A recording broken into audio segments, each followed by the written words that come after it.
আসসালামু আলাইকুম গাইজ, আপনারা সব কেমন আছেন? আশা করি সব ভালো আছেন। তো আমি একটা কথা দিচ্ছি আপনাদের কাছে, ভিডিওটা প্লিজ শেয়ার করবেন। হ্যাঁ, এটা গভর্নমেন্টের কাছে পৌঁছানোর জন্য ভিডিওটা করা, আমার যেন মমতা দিদি যেন দেখতে পায় ভিডিওটাকে, সেই জন্য আমার ভিডিওটা করা।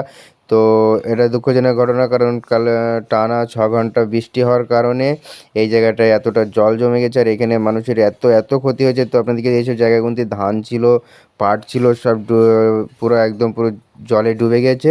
সেই জন্য আপনাদের বলছি, এক মানুষ করে এখানে জল জমেছে। এক মানুষ জলটা কিন্তু কম নয়, জলটা ওপরের বৃষ্টির হওয়াতে হয়েছে, টানা 6 ঘন্টা বৃষ্টি হওয়ার জন্যে। তো এই জন্য আপনাদের কাছে রিকোয়েস্ট করছি একটা রিকোয়েস্ট করছি, প্লিজ ভিডিওটা শেয়ার করবেন। হ্যাঁ, যেন কিছু ক্ষতিপূরণ যদি সরকার থেকে নেয় খুবই ভালো হবে। নাকাশিপাড়া থানা কালাবাগার মাঠে এটা হয়েছে। সেই জন্য আপনাদের কাছে একটা রিকোয়েস্ট, ভিডিওটা বেশি বেশি প্রচুর প্রচুর শেয়ার করুন যেন গভর্নমেন্ট পর্যন্ত পৌঁছায়। এটা কাল বৃষ্টিতে হয়েছে, তো দেখুন এত এত পরিমাণে এখানে ক্ষতি।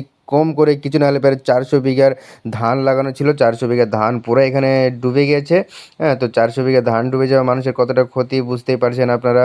তো এই জায়গাটায় দেখুন, এই যে জলটা যাচ্ছে, কিন্তু পাট গুনতে আর পাওয়া যাবে না গো। এই পাট গুনতি সব ভেসে চলে যাবে। হ্যাঁ, তো অবশ্যই পাওয়া যাবে না বলে তো পাট গুনতি নষ্ট হয়ে যাচ্ছে, এ একটা ক্ষতি। তো এই জন্য আপনাদের কাছে বলছি যে আপনারা যাহাকে একটা ভিডিওটাকে এই জন্য বারবার করে বলছি শেয়ার করতে, প্লিজ এতটুকু হেল্প আমার করে দিন ভিডিওটা শেয়ার করার জন্যে। হ্যাঁ, এতটুকু আপনাদের কাছে সে আমার আশা।